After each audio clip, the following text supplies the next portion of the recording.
ನಮಸ್ತೆ, ಭಾಷಂ ಲೋಕಕ್ಕೆ ಸ್ವಾಗತ. ನೋಡಿ, ನಾವು ನಮ್ಮ ಮನೆಗಳಲ್ಲಿ ನಿತ್ಯ ದೀಪವನ್ನು ಹಚ್ಚುತ್ತೇವೆ. ದೀಪವನ್ನು ಹಚ್ಚುವಾಗ ತಿಳಿದು ನಾವು ಹಚ್ಚಿದ್ರೆ ಅದರ ಸಂತೋಷವೇ ಬೇರೆ.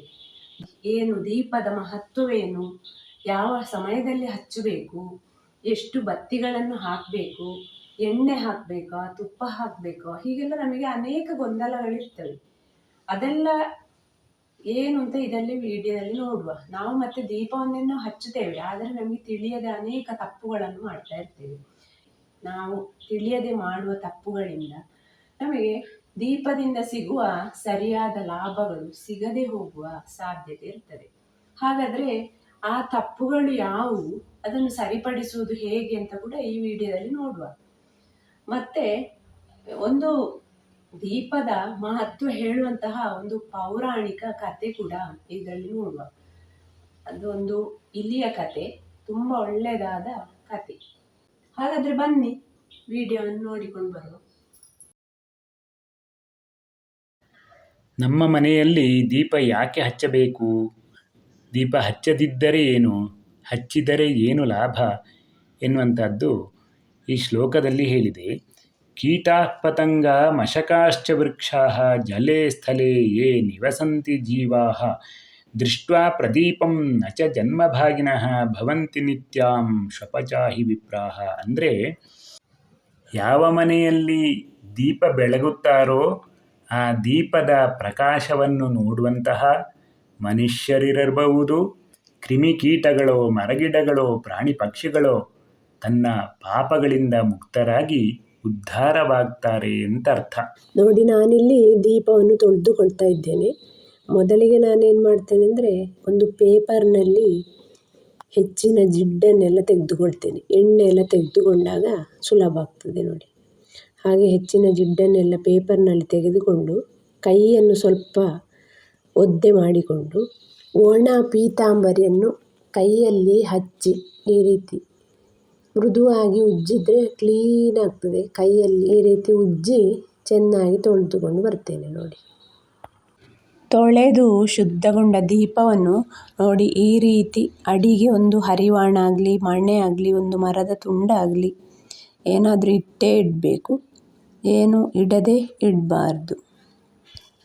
ದೀಪ ಬೆಳಗುವಾಗ ದೀಪದ ಮುಖ ಯಾವ ಕಡೆ ಇರಬೇಕು ಅಂತ ಕೇಳಿದ್ರೆ, ಪೂರ್ವಶ್ಯಾಂ ಸುಖ ಸಂಪತ್ತಿ, ಪೂರ್ವಮುಖವಾಗಿ ದೀಪವನ್ನು ಬೆಳಗಿದರೆ ಸುಖ ಸಂಪತ್ತಿ, ಸುಖ ಪ್ರಾಪ್ತಿ ಆಗ್ತದೆ. ಪಶ್ಚಿಮಾಯಾಂ, ಪಶ್ಚಿಮ ದಿಕ್ಕಿಗೆ ದೀಪವನ್ನು ಹಚ್ಚಿದರೆ ಧನಾಗಮ, ಸಂಪತ್ತು ಪ್ರಾಪ್ತಿಯಾಗ್ತದೆ. ಉತ್ತರೇ ಚ ಜಯಪ್ರಾಪ್ತಿ, ಉತ್ತರ ಮುಖವಾಗಿ ದೀಪವನ್ನು ಇಟ್ಟರೆ ಜಯಪ್ರಾಪ್ತಿ ಆಗ್ತದೆ. ದಕ್ಷಿಣೆ ಮರಣಂ ಧ್ರುವಂ, ದಕ್ಷಿಣ ಮುಖವಾಗಿ ದೀಪವನ್ನು ಹಚ್ಚಬಾರದು ಅಂತ ಹೇಳಿದ್ದಾರೆ.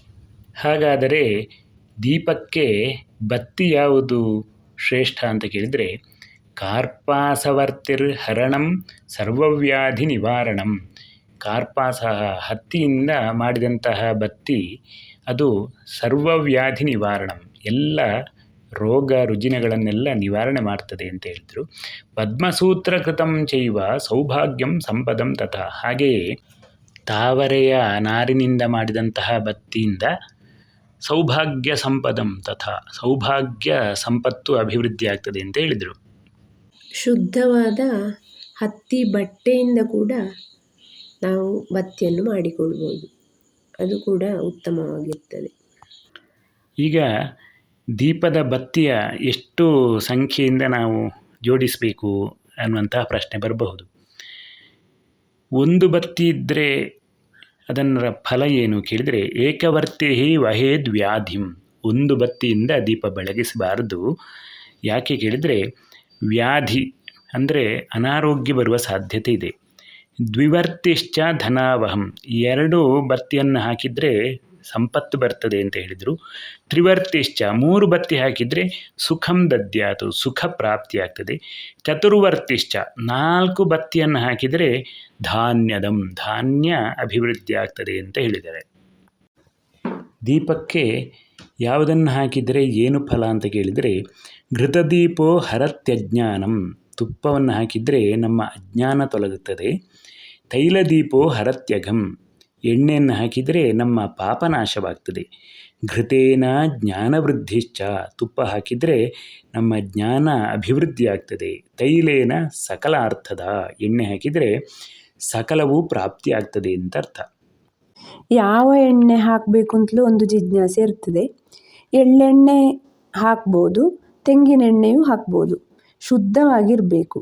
ನಾವು ಗಾಣದಲ್ಲಿ ಮಾಡಿಸಿರುವಂತಹ ಶುದ್ಧ ತೆಂಗಿನೆಣ್ಣೆಯನ್ನೇ ಹಾಕ್ತೇವೆ.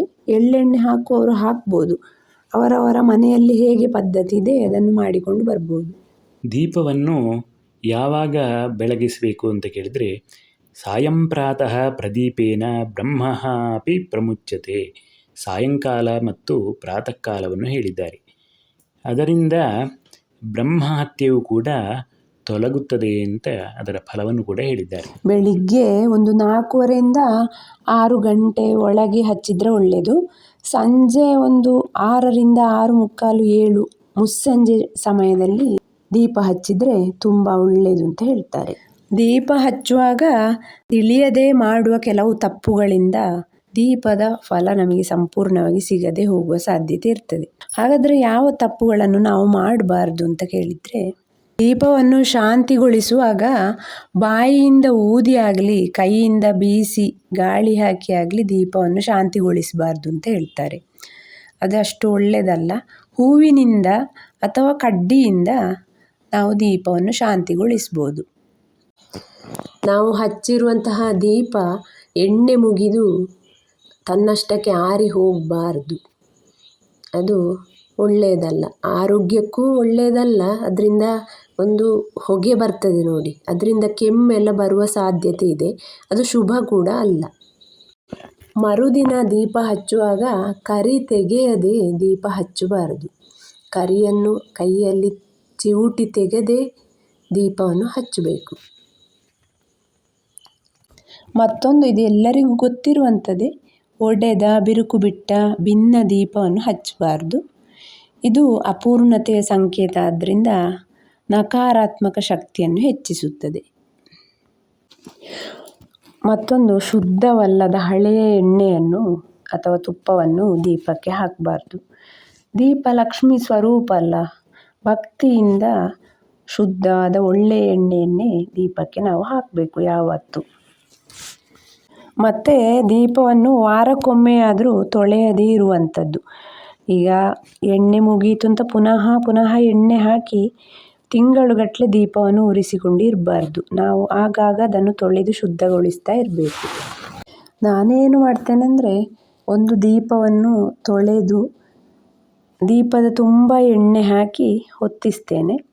ರಾತ್ರಿ ಮಲಗುವಾಗ ಅದನ್ನು ಶಾಂತಗೊಳಿಸಿ ಮಲಗಿ ಬೆಳಿಗ್ಗೆ ಕರಿ ತೆಗೆದು ಹೊತ್ತಿಸಿ, ಹಾಗೆ ಆ ದೀಪದಲ್ಲಿ ಹಾಕಿದ ಎಣ್ಣೆ ಮುಗಿಯುವವರೆಗೂ ಹೊತ್ತಿಸುವುದು, ಆಮೇಲೆ ತೊಳೆಯುವುದು. ಬೇರೆ ಎಣ್ಣೆ ಹಾಕಲಿಕ್ಕಿಲ್ಲ. ಆ ರೀತಿ ಪದ್ಧತಿಯನ್ನು ಅನುಸರಿಸಿಕೊಂಡು ಬರ್ತಾ ಇದ್ದೇನೆ.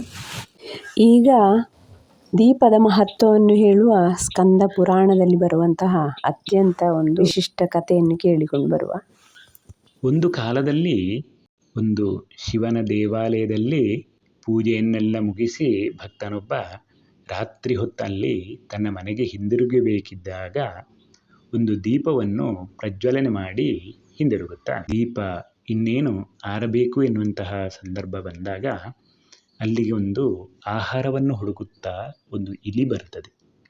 ಇಲಿಯು ಸುತ್ತಲೂ ನೋಡಿಕೊಂಡು ಎಲ್ಲಿ ತನಗೆ ಆಹಾರ ಸಿಗುವುದೋ ಎನ್ನುವಂತಹ ದೃಷ್ಟಿಯಲ್ಲಿ ಅರಸುತ್ತಾ ಬರ್ತಾ ಇದ್ದ ಸಂದರ್ಭದಲ್ಲಿ ಈ ದೀಪದಲ್ಲಿ ಇರತಕ್ಕಂತಹ ತುಪ್ಪವು ಅದರ ಕಣ್ಣಿಗೆ ಬೀಳುತ್ತದೆ.